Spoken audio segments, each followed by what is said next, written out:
And good morning, everyone. It's just about 15 minutes past 10 o'clock here in the studios of Win FM 98.9. And welcome to another edition of Money Matters.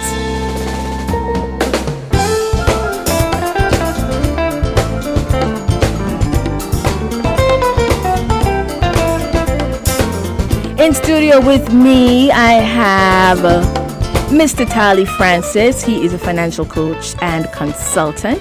And Money Matters is a literacy public awareness program right here on 1FM. It airs every single Wednesday morning at 10:15.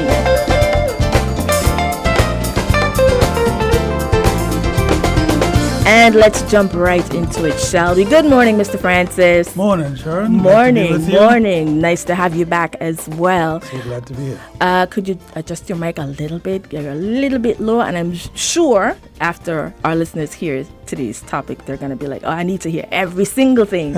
Is this okay now? Yes, that's much better. Thank you so much. All right. So, and they're probably wondering, well, what are we talking about this morning? Well, let me tell you. Today's topic, how to save money on your grocery shopping. That's right. Very, very, very, very important. Yes. Because when you go to the supermarket, sometimes you are just not ready for the prices that hit you. You're really not. And so we're going to be taking a look at that this morning and how you can save money while doing grocery shopping.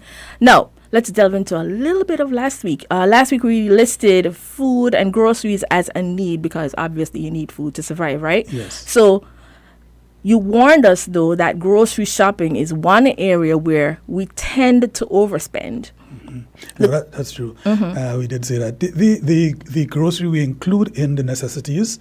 Last time when we looked at the budget, we looked at the plan, we said you want to budget a certain amount for your necessities and be certain that you're taking care of your wants and your savings and so on with the others.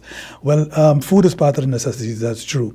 And, you tend to spend on food sometimes out of necessity for basic need, but we also tend to spend on food sometimes, we say willy-nilly. Mm-hmm. Now that's the truth. Yes, it's one of the areas in which you can really go over because there's a lot of fluidity, you could say, or flexibility in how you spend on groceries and food stuff in general, whether it's at the grocery store or at the corner shop, and sometimes we can actually go overboard and do more than we really ought to do just to feed ourselves. All right, so the question then becomes, is it possible to save when you're grocery shopping? That's a good question, you see. And the reality is that when you go to the grocery store, especially these last couple of years, you're finding that the prices keep going up. So how is it possible to even save if you don't know what you're really planning for would remain? You can't be confident to remain at the same price. So this inflation, it's called the general increase in prices, and this has been happening. In fact, I was reading a study a couple days ago which said, I think I could actually find it here. It said that food prices and grocery prices has jumped by 7% in the last 2 years. And this is a study which is mainly developed countries, but imagine in our developing countries. And in fact, we don't need any study to tell us when we go. We see the price when we go in, yes. And we're like, that was not there before. That's right. In fact, one lady told me that, when she go into I hear what you're saying, Tali, but when I go in that shop, I just feel to cry. I understand. I completely understand. Yeah. And but if we look at it really, when you say grocery prices increase by, let's say, 9% or 7%. What that means is that everything you are paying $1 for, which you are accustomed to paying $1 for, paying $1.07 on the shelf for it. So it is all the more reason why you actually have to try your best to ensure that you have control over your money so that increase doesn't rip every dollar out of your pocket and you have no control over that. So planning is still all the more reason an important thing to do. Okay, so you're now saying that we can save money when we go grocery shopping and not starve? Yeah. We can. In fact, as you use the word starve, for example, one of the ways in which you can save money grocery shopping is not to shop when you're hungry. Studies have shown, and it means a practical thing if you check it for yourself, when you actually don't have anything in your stomach, there's a thing called a hunger button that gets pressed when you go in there. Have you ever noticed that most of the grocery stores, especially the bigger ones, they have their pastry section, Yeah, they put like cakes and pastries and close to the door, sweets. close to the entrance. What does that do? Immediately you get to the door, your hunger button is pressed, and that is something even before you shop. That instinct is telling you to go ahead, buy this thing. You need this thing. You're hungry, get it. so it's one of the ways. It's very simple, but it's one of the ways in which you save when grocery shopping. You're going out to shop. Make sure you're not leaving your house or leaving your place hungry. Even if you don't have anything to eat or you're not ready to eat food as yet, take a whole glass of water. So in other words, no impulse shopping. Right, no impulse shopping. In fact, this is one of the ways in which impulse shopping shows up itself in groceries, in buying food, which is that you go out to shop, you have no plan at all to purchase these pastries, these goodies, these rotisserie chickens and so on, but just your hunger button getting pressed and you instinctively spending. Impulse shopping, just to clarify, is the act of shopping without a plan, the act of buying things. It's not even going to be shopping. Impulse spending, where you just spend being triggered by something other than your own intentions. So you're not deliberately spending. Impulse shopping is where something else is driving you to spend. You're browsing on Amazon, you see a thing, bam, you buy it. You walk down the road, you see a window shop mark sale, bam, you're gone inside. Or you're going to the grocery shop, you're going to buy 10 items, you end up buying 12, 2 of which is really a sandwich that you really were not intending to buy or was not bound to buy. So that's what impulse shopping is. And to get yourself away from impulse shopping, where groceries is concerned and you're saving there are actually 3 things you can do. The first thing is that you make sure you have the list, as you said last time. I think you're the one who said you need to use a list. You have a list of what you will buy in the grocery shop. So first you need to have a list. That means you're being intentional, right? So you're not going to buy just what you see when you get in there. The second thing you want to do is that you want to make sure that when you go in there, you know when. Not that you go in there and you end up in the grocery store, but you know you're going to buy. The important thing of that is to be able to determine, for food stuff, I will shop twice a month, once a week, depending on your lifestyle, depending on how you shop. So you must decide. The jumping into a corner shop or jumping into a grocery shop just because you're passing by it or you remember you need something is a way of overspending on groceries. So you need to know the second thing to avoid impulse shopping is when you go into shop. So you decide on that, and that helps you to save as well because you're intentional. And the third thing, a way in which you can ensure, is that you decide, what you will buy each time that you go into shop. So some people, they go out to shop and the main thing I'm going to buy now are the perishables, the meat and the greens and so on.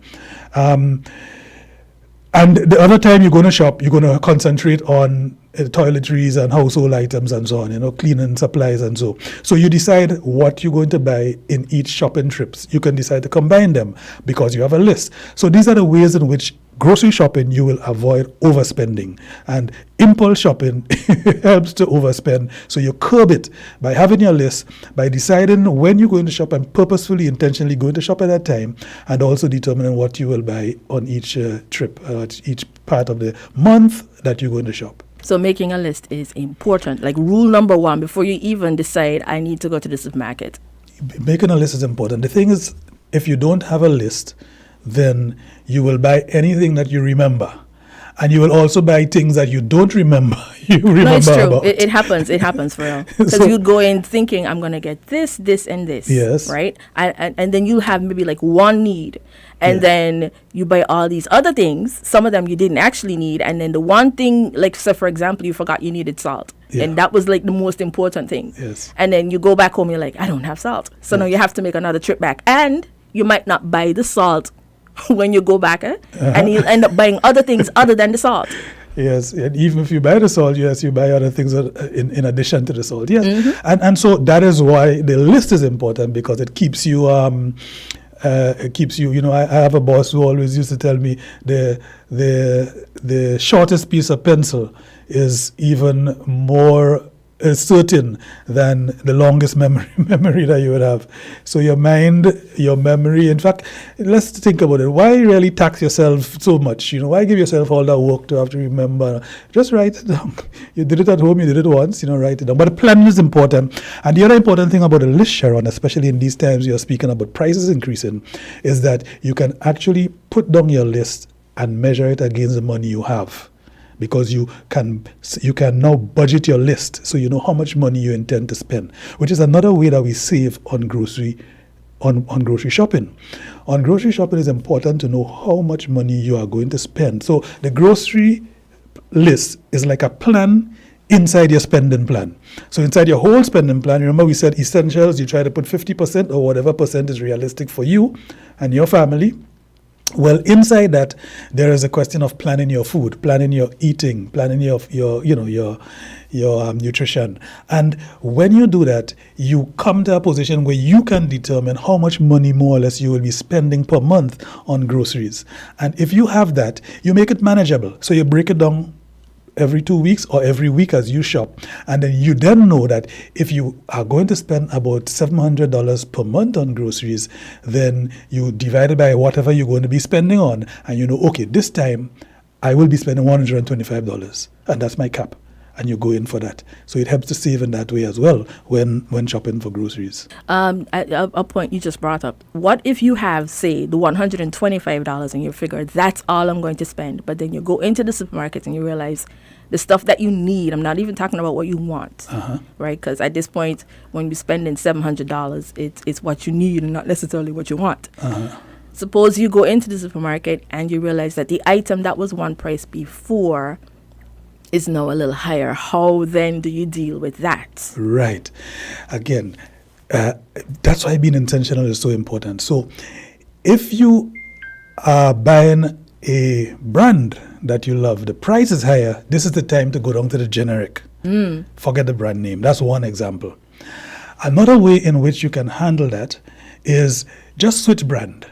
Maybe not even going to the generic and the no brand and the no name one. You just switch one, you will find that another brand is cheaper. The thing is, look around and be intentional. Don't just buy it because of the branding. Yes, and because that's what you're accustomed with. Things change, and so you can change with it, but for your better budgeting and your better spending. So that's one of the things you can do.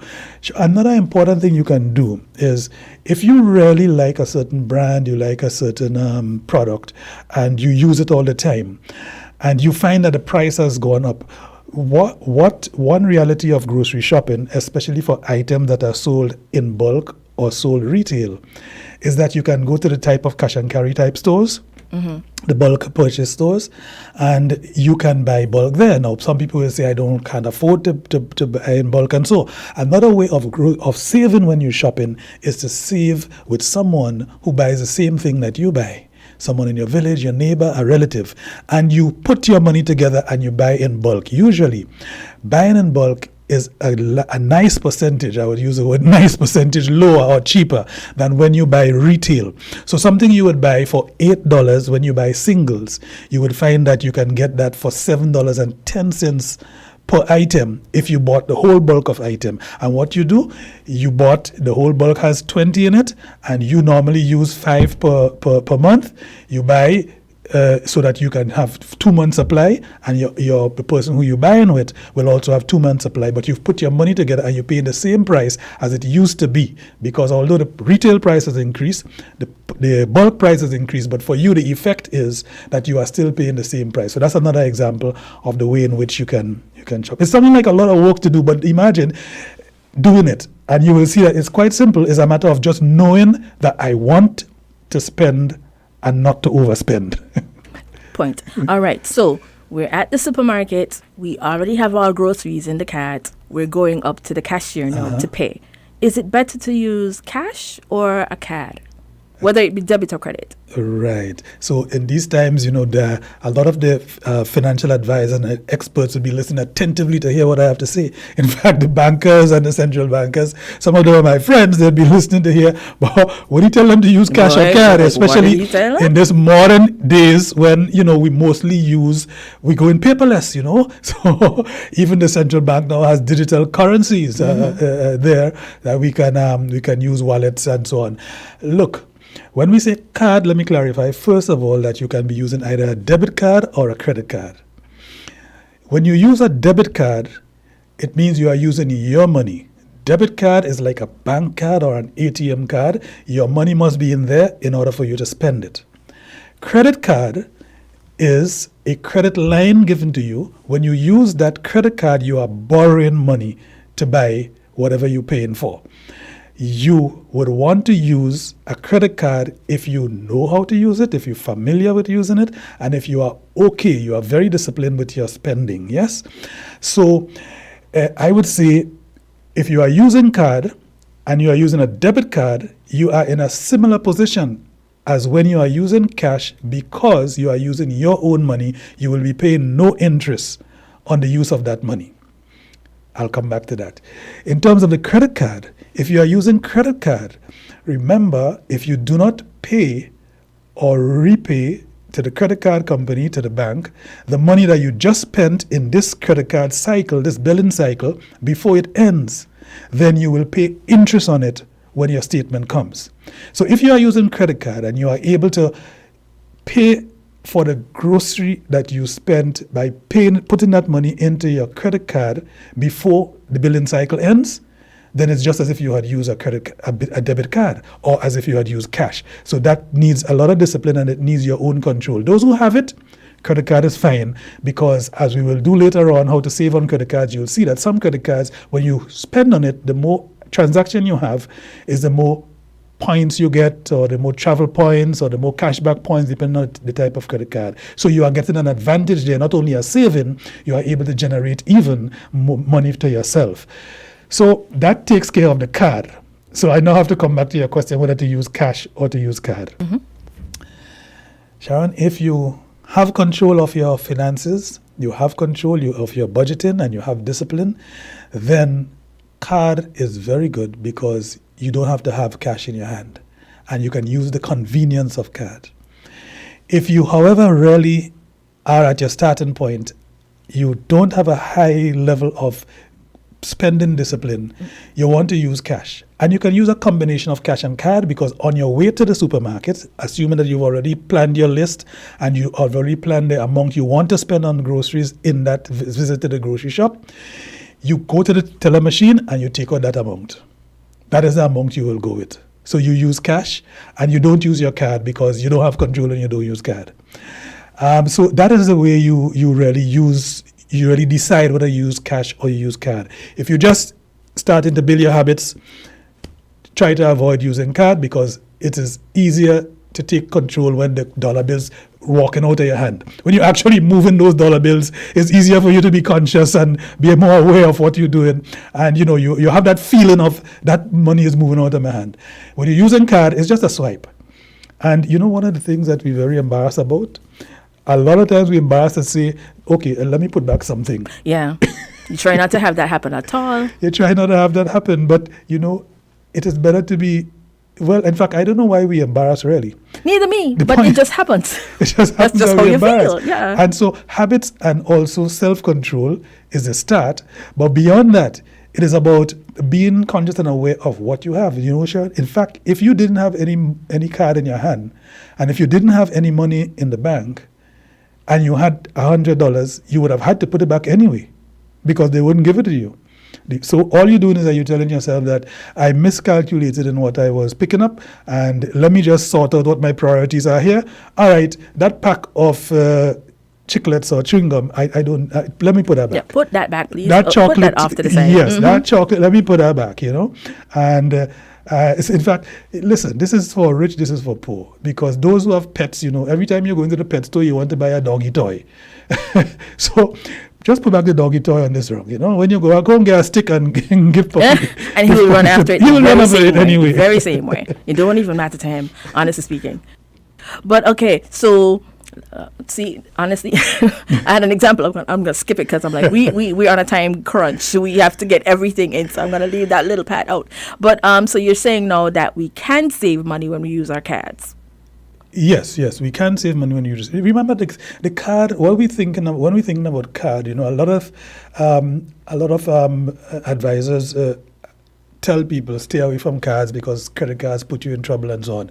As I say, we're going to speak about that sometime later on. But the card is really just another instrument of spending in your hand. It's a money instrument.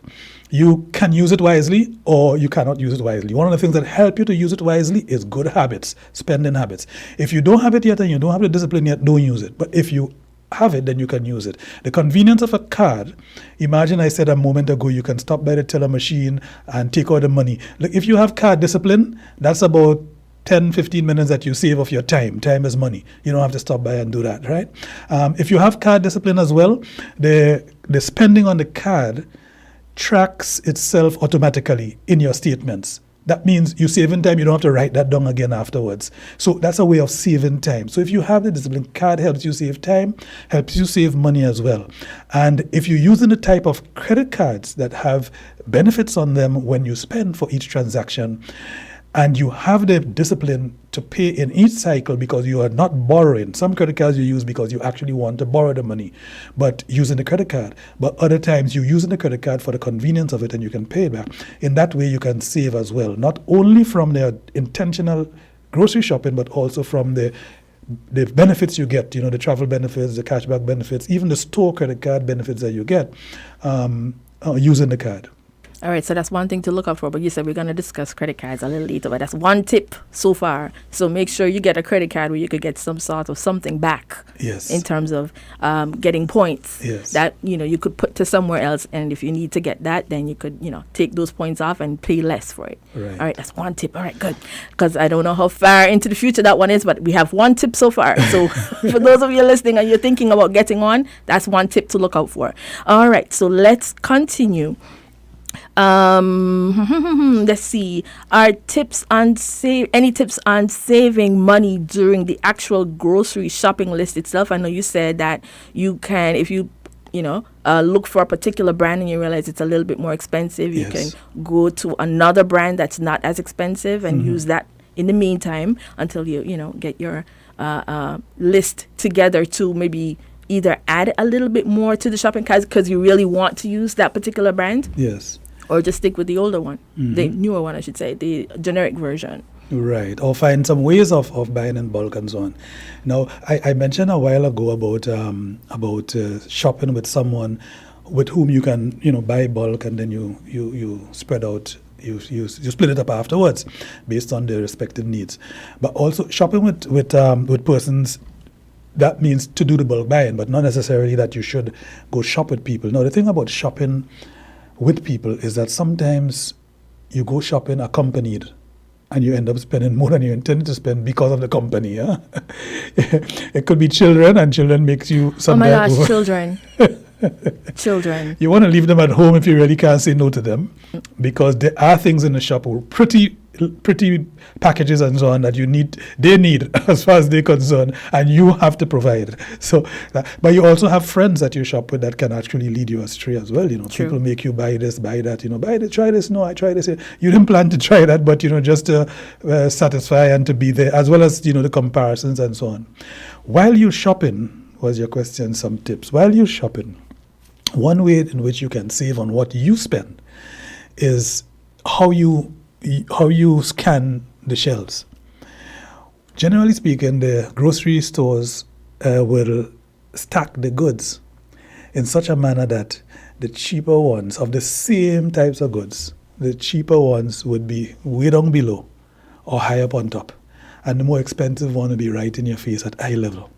So You have one a of- point. Yes. I'm like, yes, it's true. So one of the things you can do when shopping, you don't decide whether you will take on top or below, but it is done in such a way that just by being at eye level, you see what you want. It is at a certain price. You might be busy, or you might be unintentional, or you might be careless about your money. You just pick that one. But if you look higher, there is another brand that is cheaper. If you look lower, there's another. And not only brand, there are also cases where you have markdowns.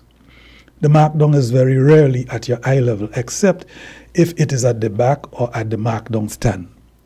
So this first one is how you scan the shelves. You can save on what you spend by looking where the cheaper ones are. And they usually right there in front of you, but not at eye level. You have to look up, you have to look down, you will see it. Yeah. Another thing is that while you're shopping, the markdown stands, except in certain cases where things are expired or on the full, sorry, not expired. The shop don't sell expired things. We hope not. No, we hope not. on the moment before expiration, before they no longer sellable from the shelves, you will find the sale. So some of them you find them at the door, very near to the door, so you can see them because the store is trying to get rid of them. But many markdown goods, they are still good, they are still there, but they're just marked down, so the store will earn a smaller profit. You can earn a big savings, but those are usually at shelves somewhere at the back, somewhere quite on the side. It's good to check the side bins and the back bins for the markdown commodities as well. So that's another way in which you can save while shopping. It's simple, and you would wonder how you would save, but you will save because the price is really lower than it normally is. So, I mean, it's always great to look out for a deal because, just to draw an example, there's a particular brand, and I know not that brand. Nope, that does not fit within my budget. But Yes. when I see it at a lowered price, I'm like, well, I could take it because I wasn't going to be spending that much yes. on getting, the other brands of it. So I'm like, I will take this one instead because it's reduced. Yes. So that's yes. what I normally would do. And you see, you have, while you're speaking there, I'm thinking, but we're giving a lot of non-financial tips here. These do not have to do with any calculation or computations. And this is showing what we said a few programs ago, that saving, being able to save, being able to have a savings account, being able to have money on your savings account, really depends on your habits, your spending habits, and the decisions you make in telling your money where it should go rather than having your money go wherever it wants. Let me take two quick tips also in relation to shopping. Sure. When you shop, the time of the day is also important for a lot of people. Time of the day. Strange. Because I'm like, really, the time of the day? It is the result of surveys that people shopping earlier in the day tend to get through the thing quickly, either because they have to go to work, they have to go back to work, it's just a little time off, or they have so much to do the rest of the day. If you shop later in the day, everything you have to do important for the day is finished already, so you can lime in the shop, more or less, to just use the word lime, you're browsing around, there's no time pressure, there's no urgency, But if you really went earlier in the day or that crucial time, you actually just get the list, what is on it, and you get out. So that is also a way in which you can discipline yourself into saving when you shop. The other thing is, what mood are you in when you shop? There are people who, period, will never go and buy anything when they're in a bad mood or when they're upset. Vex food and vex buying. Or when you're tired, imagine you're tired, you're just licking around, you're just limping around the aisles. In fact, in those moments, you can just take a thing just to get it. Let me get it. Okay, I have no time to look around and so on again, And so what you do there is that you reduce the ability to be intentional because, you're in a... And bad mood shopping, it is known that, in fact, some people, shopping is like therapy, Yes. Things hard, you feel depressed, you feel whatever, you want to spend money. Something. Yeah, let me buy something. Feel a little better. The grocery shopping is one place in which you can save by not shopping when you're in a bad mood. That's also. Thanks for those tips, Mr. Francis. Never thought of it from that perspective at all. Anyway, that kind of brings us to the end of our program, and hopefully all of you listening got some new tips. If you already knew some of the things that we were discussing, then yeah, you definitely got some new tips. Right. And how to save money on shopping for groceries, because like you said, it's something that we need. We have to eat. So any tip is good tip for me. And you can save, even though prices are rising. All right. So perhaps we take a look at it again, so look at some more tips and so on as Yes. we go down. And anyone, if you have additional tips that we have not mentioned, please pop it in on your social media platform, or email it in to us. That's right, so because that we we're can- actually streaming on Yes. Facebook, and you can also put it on YouTube as well. And for those of you who have questions, and you feel a little timid about maybe calling or that kind of thing, calling the office, because we don't always take calls on the air, Yes. what you can do is send your question to our WhatsApp, 662-2024. Send your question there, and I will forward it to Mr. Francis. You want to give your number as well? 669-6240. All right. 669-6240. Thank you so much, Mr. Francis, for being in and sharing those tips with us. We look forward to seeing you again next be week, with you. Wednesday at 10:15 a.m. right here on Win FM 98.9. Have a good one. Thank you. Have a pleasant day.